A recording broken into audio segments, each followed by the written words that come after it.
Hello, നല്ല മഴയാണ്, കർക്കിടകമാണ്. മഴത്തുള്ളികൾ ഈ തടാകത്തിൽ വന്ന് ഇങ്ങനെ വീഴുമ്പോൾ എന്തൊരു ഭംഗിയാണ് കാണാൻ, അല്ലേ?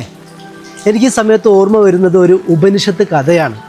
പണ്ട് ഒരു ഗുരുവും തൻ്റെ ശിഷ്യന്മാരും കൂടിയിട്ട് ഇതുപോലെ ഒരു തടാകത്തിൻ്റെ അരികിലൂടെ ഇങ്ങനെ നടന്നു പോകുമ്പോൾ ചെറിയ ചെറിയ മഴത്തുള്ളികൾ ആ തടാകത്തിലേക്ക് വന്നിങ്ങനെ വീഴുന്നത് ആ ഗുരുനാഥൻ കുട്ടികൾക്ക് കാണിച്ചു കൊടുത്തുകൊണ്ട് തൻ്റെ ശിഷ്യന്മാരോട് പറഞ്ഞു, പ്രിയപ്പെട്ട മക്കളെ, ഈ തടാകം എത്ര വലുതാണ് അല്ലേ, നിറയെ വെള്ളമുണ്ട്. എന്നാൽ അതിലേക്ക് വീഴുന്ന മഴത്തുള്ളികൾ എത്രയോ ചെറുതുമാണ്. എന്നാൽ ആ തടാകത്തിലേക്ക് ഇങ്ങനെ വന്നു വീഴുന്ന ആ ചെറിയ ചെറിയ മഴത്തുള്ളികളുണ്ടല്ലോ, ആ മഴത്തുള്ളികൾ ചെറുതല്ല, നിസ്സാരമാക്കിയിട്ട് തള്ളരുത്.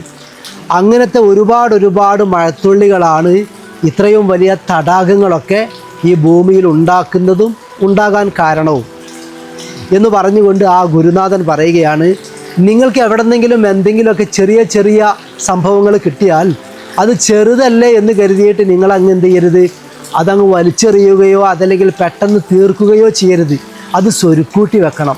അത് ഒരുപാടാകുമ്പോൾ അത് വലിയ ഒരു സമ്പത്താകും. എൻ്റെ പ്രിയപ്പെട്ടവരെ, ഇതിൽ നമുക്കുള്ള പാഠം എന്താണെന്നറിയോ? ഇന്ന് നമ്മുടെ മക്കളിൽ പലരും ഒരു 5 രൂപ കിട്ടിയാൽ അതല്ലെങ്കിൽ 10 രൂപ കിട്ടിയാൽ അതൊരു 10 രൂപയല്ലേ എന്ന് കരുതിയിട്ട് അങ്ങ് പെട്ടെന്ന് ചിലവാക്കുകയോ അതല്ലെങ്കിൽ ബാക്കി കിട്ടാനുള്ളത് 1 രൂപയാണെങ്കിൽ അത് ചോദിക്കാതെ വരികയോ ചെയ്യും. ആ 1 രൂപയ്ക്ക് ഒരുപാട് വിലയുണ്ട്. അതുപോലത്തെ ഒരുപാട് 1 രൂപകളാണ് ഒരു വലിയ സംഖ്യയാകുന്നത് എന്നുള്ളതാണ് നമുക്ക് ഇതിലൊക്കെ ഉള്ള പാഠം. എല്ലാവരും എൻ്റെ ഈ ചാനൽ സബ്സ്ക്രൈബ് ചെയ്യണം, ആ ബെല്ലൈക്കൺ ഒന്ന് പ്രസ് ചെയ്യുകയും വേണം.